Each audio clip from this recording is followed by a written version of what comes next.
Hey, sweetie, your mother showed me this Carvana thing for selling the car. I'm gonna give it a try. Wish me luck. Me again. I put in the license plate. It gave me an offer. Unbelievable.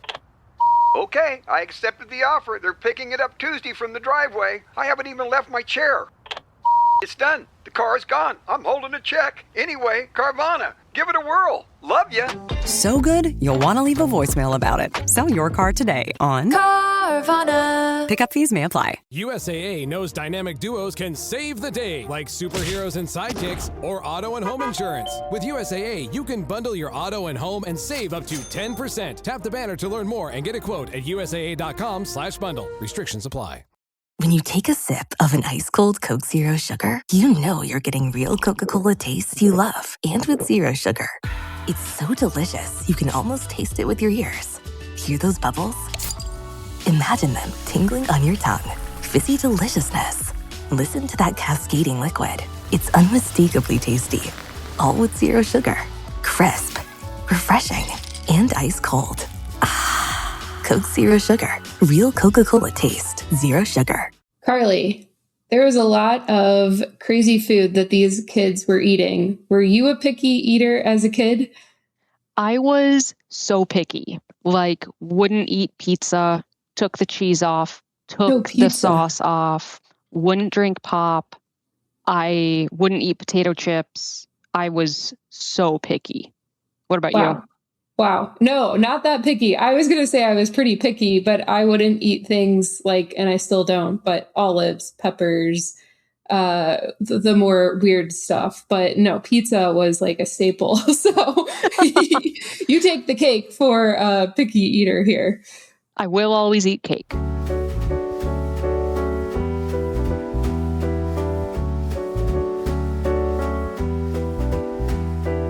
Welcome, everyone, to Track Your Knives, Episode 5, where we break down the power rankings and the fantasy leagues and are just here for the community. Yeah, exciting. Before we jump into the power rankings, a few reactions we had from this week's episode, and then we do have a couple follow-ups that we wanted to address. But first, man, that bottom three was such a shocker. Brutal. And I'm like so sad that we lost Rhoda this early, but I'm hoping she can make a good run in Last Chance Kitchen. But yeah, that was extra brutal this week. I thought so too. I mean, I saw that bottom three. I mean, at this point, there's not that many people who I don't know. I'm rooting for a lot of them. And like you, I think Rhoda can do really well in Last Chance Kitchen. You know, this most recent Quickfire aside, where they were just not into the egg souffle. Oh, it was sad. Yeah. And you hope she came in hot and then just sort of was kind of coasting in the middle and then had this bad week. But maybe that's kind of what she needed to respark some inspiration, getting into Last Chance Kitchen and taking it in. So we'll see. But yeah, that bottom three was just, I was like, oh no, not those three. It's like, oh, you don't want anyone to go home. But of those three, that was really brutal.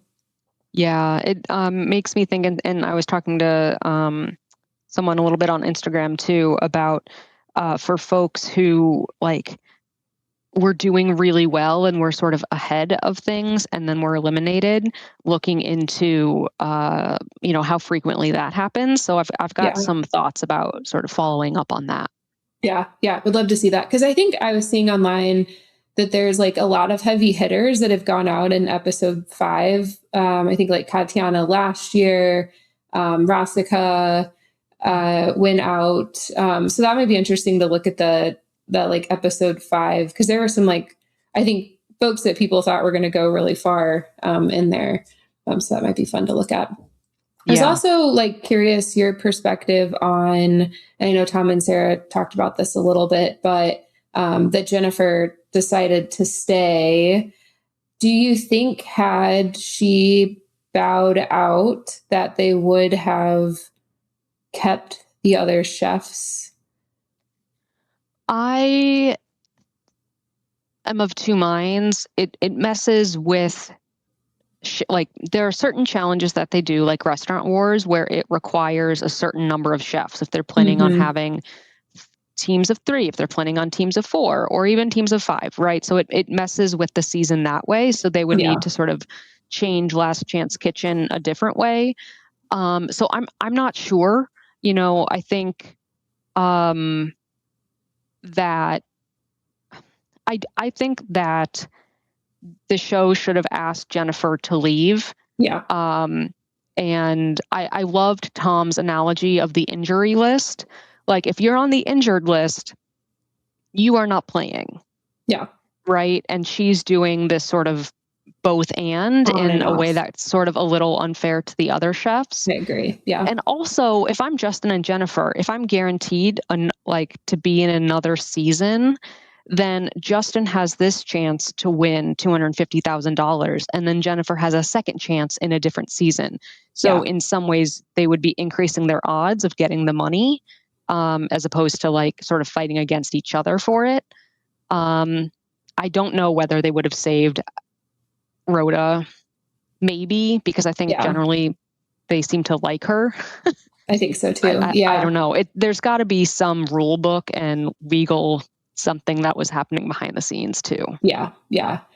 So I think going forward, I mean, she really looked like she was struggling in the Quickfire, and to see if she'll be able to handle the next one. And then it looks like that the barbecue looks sort of pretty intense. And so, I hope she can pull it out, especially like deciding not to go home this week. And then if she can't participate next week and has to go home anyway, like that's just going to feel like we lost someone really critical to the competition that, when she ends up going home in a different week potentially. So we'll see. A lot of speculation, but also we'll be interested to see how that like continues to impact the where people rank her, and we'll get into that in a little bit here. Before we talk about our power rankings, we did have 2 follow-up things we wanted to discuss. So the first is a confession on a scoring issue with the bonus question that I have to apologize about, that I didn't catch it earlier, but we had someone who confessed, which is like so sweet that they did that, and called out an error and noticed that their points were a little overinflated. And so what happened is in episode 3 and episode 4, the bonus question, if you got it right, was double counting. So instead of 3 points, some users were getting 6 points.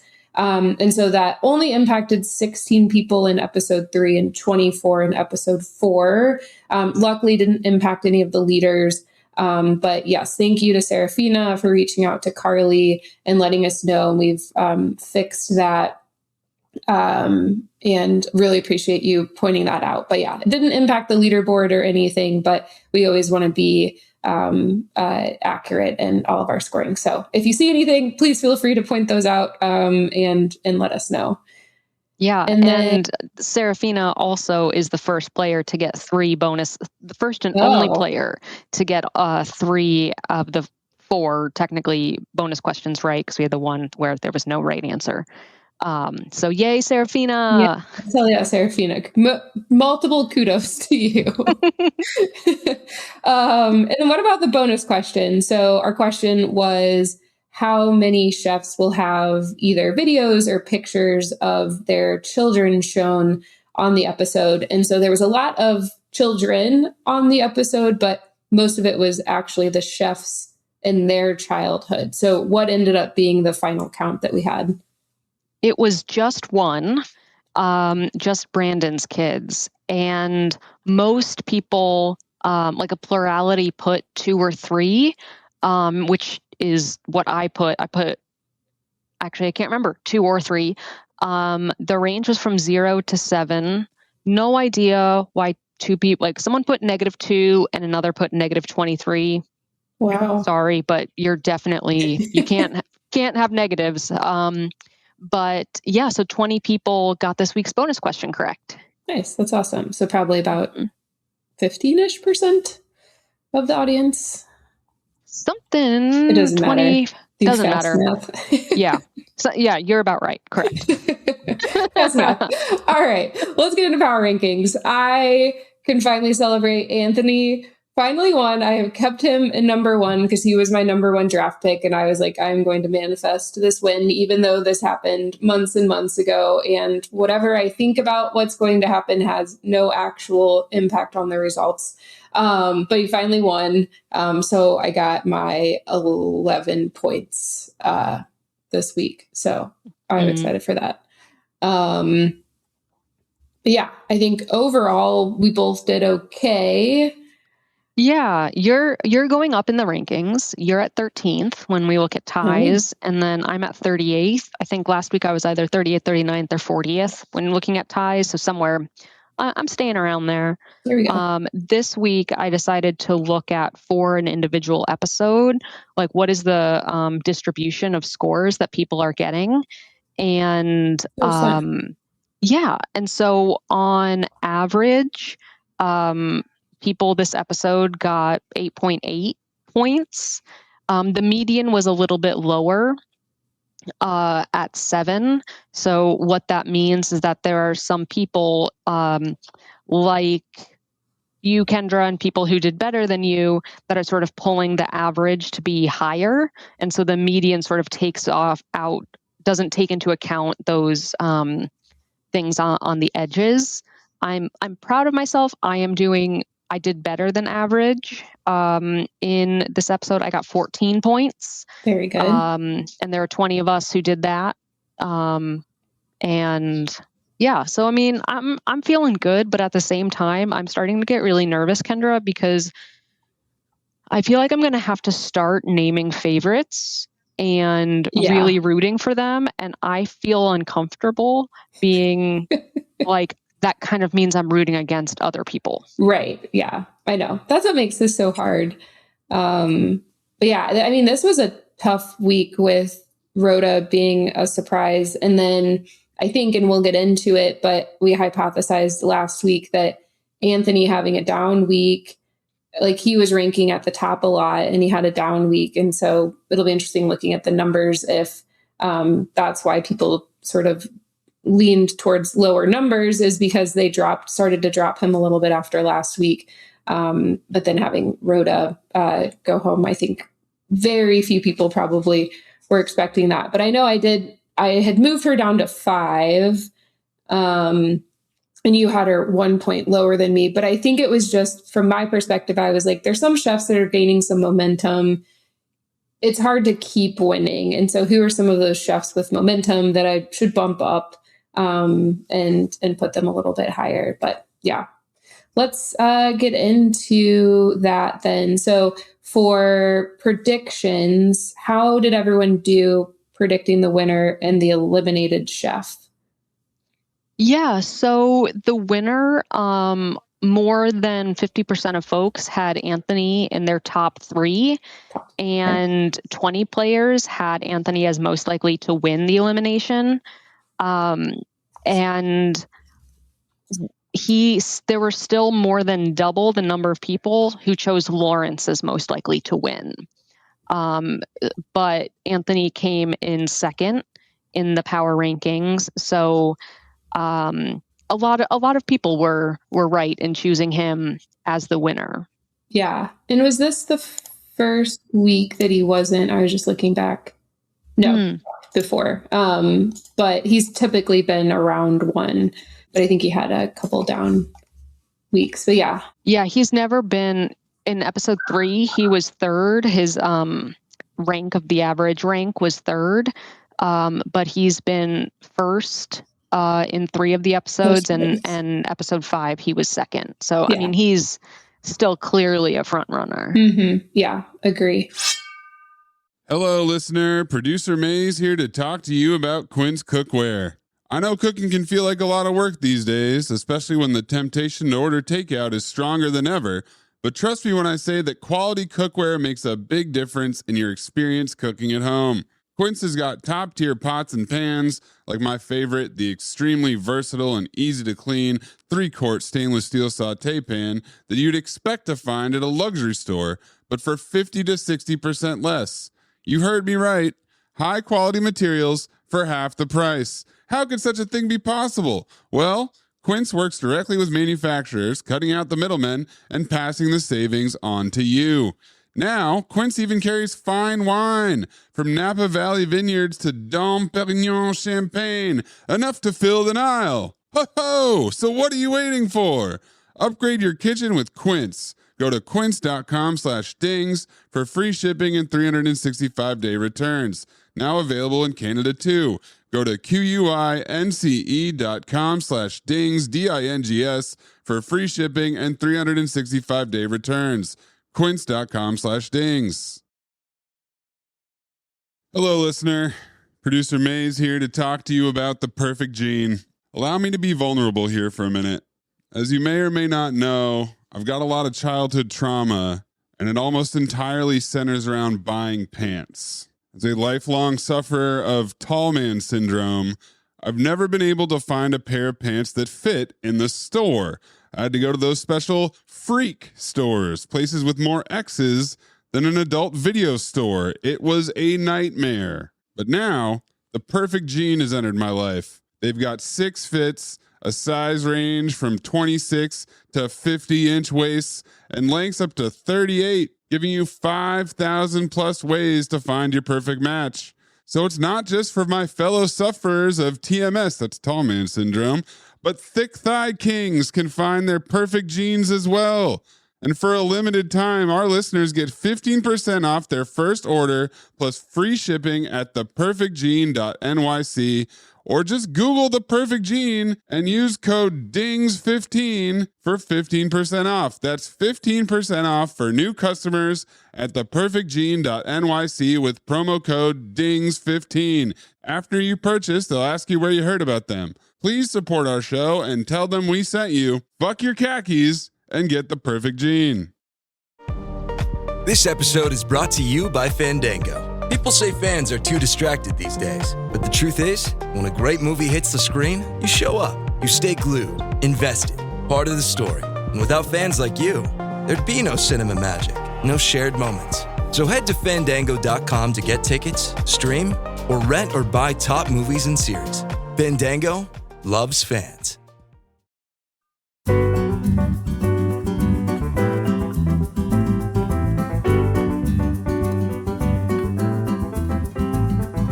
What about Rhoda? This is probably where it gets pretty interesting.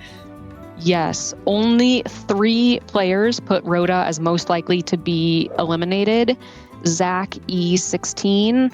You had your last name in there, so I'm not going to say it. Shara Thune and A. Tilly. So those 3 are the only ones. And then only an additional 5 more players. So just over 5% of the 140 people had Rhoda in their bottom 3. This is the lowest we have seen all season. Yeah. For reference, the past 2 weeks, it was 72%, 73%, something like that, had the eliminated chef in the bottom 3. This is only wild. 5. This was a big surprise. Yeah. Yeah. And I would love to be in the brain of these 3 players to understand what they were thinking last week when they put Rhoda in the bottom, and what they were seeing that made them decide to do that. So kudos to the 3 of you for nailing that one. Interesting. One of them, Zach, has had Rhoda in the bottom 2 every single episode. Oh. Why are you hating on Rhoda? Shara Thune has had Rhoda just throughout the gamut. And then A. Tilly, about the gamut, but starting in episode 4, put her lower. So interesting. Yeah, that's very interesting. Good job, I guess, Zach. Except, in those early episodes, then having her at 13th didn't do you real well. A little bit, yeah. Yeah, that's so fun. Well, we also want to congratulate our new leader. So DEGSF is our new leader. So congratulations, had a killer week, got the bonus question right. And then we have 2 players that are new to the top 10 this week. So Boudeleau which Carly and I learned is not the real Boudelot, and then Kendall Hayes as well. And then we had a few like huge jumps this week. So Top Scallop jumped 13 spots to number 12. And I realized missed week 1. So being in 12th and didn't score week 1 means you have been killing all of the other weeks. DAP 18 jumped 24 spots to 24. And then Bobby had a 42 spot jump and is now at 41. So doubled, basically cut their position in half. So that was nice. A very impressive jump. So congrats to all of you. Oh. And then looking at which chef did users most expect to win this challenge? So I know we mentioned already that Lawrence was at the top, but kind of where did others land from the top perspective? And then I'm curious, like I can maybe make some guesses, but where did people have for the eliminated chefs as well? Yeah, so by far and away, Lawrence again was chosen as most likely to win. With, as I said, 52 folks putting him there. His average rank, so, a rank can be from 1 to however many chefs there are, in this case, 11. And his rank was 2.9. And then Anthony, who had the second best rank, his was 3.9, right? So that's a 1 point spread. Yeah. And then when we go to the bottom, though, the bottom 2, Jennifer and Justin, it was only a 1/10 of a point difference, with Justin at an average of 9.3 and Jennifer 9.4. And so, I found that to be, yeah. Mm-hmm, yeah. So Jennifer and Justin had a lot of people choosing them as most likely to be eliminated. More people chose Jennifer as most likely to be eliminated than chose Lawrence as most likely to win. And then 37 people chose Justin as most likely to be eliminated. Interesting. Yeah. I feel like that early season teaser of seeing like them asking Jennifer if she'd like to go home, and then Kristen talking to Justin and sort of crying. Like they also, like, Jennifer's kind of been up and down. Justin's kind of been in the middle to bottom.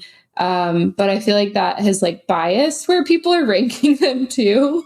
Absolutely. Yeah. And so I'm curious now that Jennifer decided not to go home, if we'll see any changes in where people are ranking them now that we're kind of past that conversation, though we haven't seen like Justin crying. Does that mean she does end up going home, or Kristen crying with Justin? Or yeah. So yeah, I'm curious if that biased it at all, or if people really do think that the two of them might be the most likely to go home. So yeah, we'll never know. Yes. I mean, it definitely my rankings. Oh, same. Absolutely. Another thing I wanted to say was that in the first 2 episodes and then this episode, it was really like us as a community, we were pretty clear, had a really good guess as to who was going home. Early on, it's a little bit of a crapshoot. You're like, who is strong, who's not. And so like I was starting to think like the last 2 episodes, 3 and 4, with like 72% of people having the winner in their top 3, like, okay, maybe we've got the knack of this. Yeah. And this is just not the case with episode 5. And so I think that there's just something different that's going to be needed to get points in this sort of middle part of the season. Yeah, I agree. Because I think we're going to continue to have some surprise eliminations, surprise winners. So yeah, it'll be interesting to see how it goes moving forward. Speaking of moving forward, looking at next week, any reads from the previews for you? No, not really. I think all-nighters, I mean, I don't know. I really, really, really like sleep. I think this really gets to how stressful this competition is, right? When they add in a challenge like this, like not only are you doing, a Quickfire and then Elimination Challenge shopping one day and then Elimination cooking the next day. Like, it seems like they went from this Elimination Challenge pretty quickly to this whole hog situation. So, yeah. You want to talk about what we decided for the bonus question? Oh, yeah. Just because the previews already look like it's going to be chaotic. So our bonus question is going to be, how many chefs will panic about the barbecue next week? So, we'll figure out what we define as panic. Definitely tears. Yes. Definitely like needing to like take a break or have someone like calm them down. Yes. But because it's a sort of subjective, it is subjective. Like, we will be clear in what we counted as a panic moment. Yeah. Yeah. So that will be fun to watch. All right. And then looking at fantasy leagues here at the end, just a few things we wanted to call out. So Anthony has officially surpassed Lawrence on the leaderboard.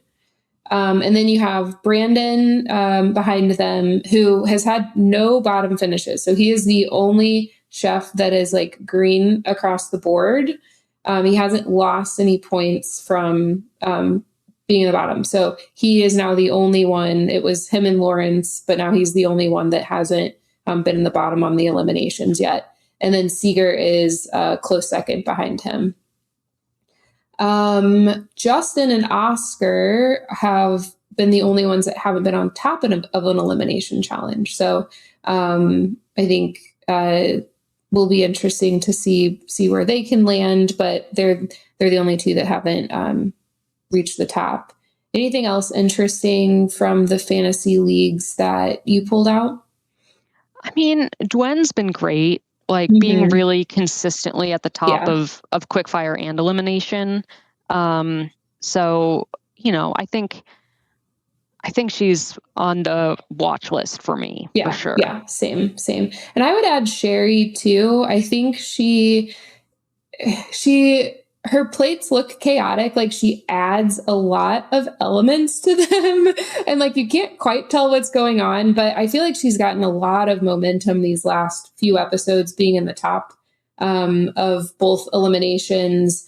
And so I'm like, she's on my watch list too, her and Dwen, but I feel like Dwen's like so quietly consistent and I'm like, she needs to pull out a win. So I'm hoping she can do that in the next few episodes. I was very surprised when I was listening to Tom and Sarah. I hadn't noticed how many ingredients Sherry was including, but Sarah was laying it out and I was like, oh, that is a lot. Yeah. Because I sort of noticed it on the episode where she did the like deconstructed pork and the Spätzle. And then I started to notice it, but then last episode when Tom said, oh, I can tell which dishes are Sherry's, I was like, oh, it's because it has a bunch of stuff on it. And I was like, that's it. And then this week it was like the same thing.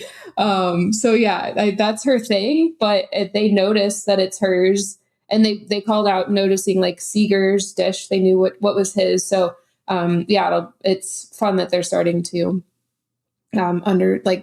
predict those as they're coming out too, even though I guess they're talking. Yeah, knowing the chef's perspectives and being able to see that. Mm-hmm. Yeah.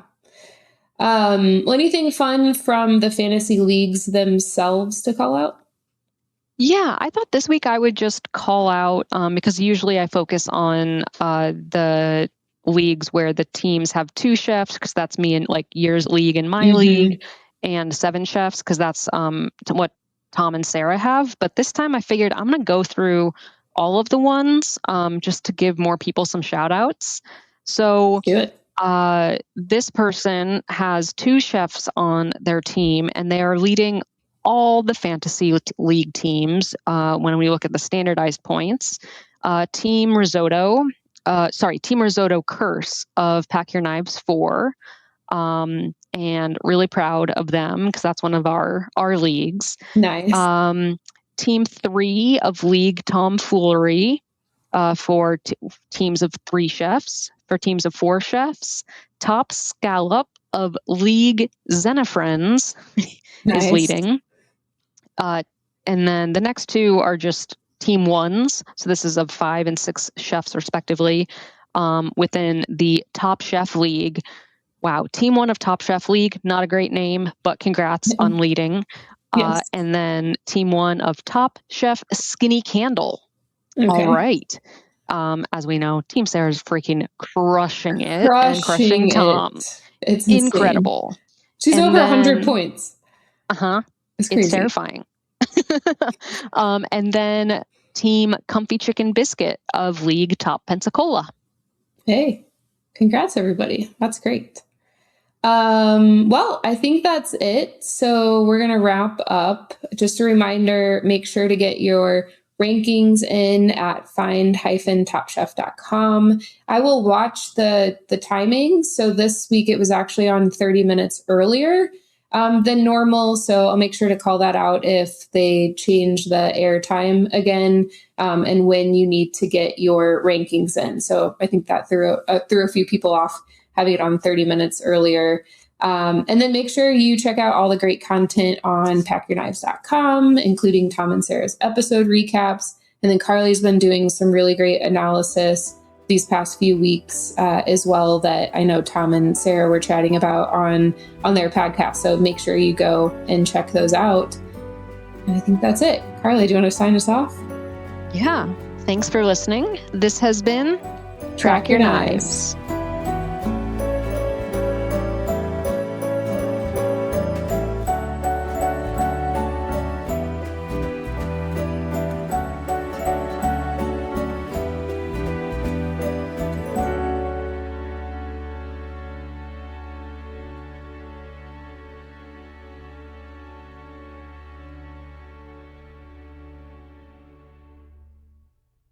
Ryan Reynolds here from Mint Mobile with a message for everyone paying big wireless way too much. Please, for the love of everything good in this world, stop. With Mint, you can get premium wireless for just $15 a month. Of course, if you enjoy overpaying, no judgments, but that's weird. Okay, one judgment. Anyway, give it a try at mintmobile.com/switch. Upfront payment of $45 for 3-month plan, equivalent to $15 per month required. Intro rate first 3 months only, then full price plan options available. Taxes and fees extra. See full terms at mintmobile.com.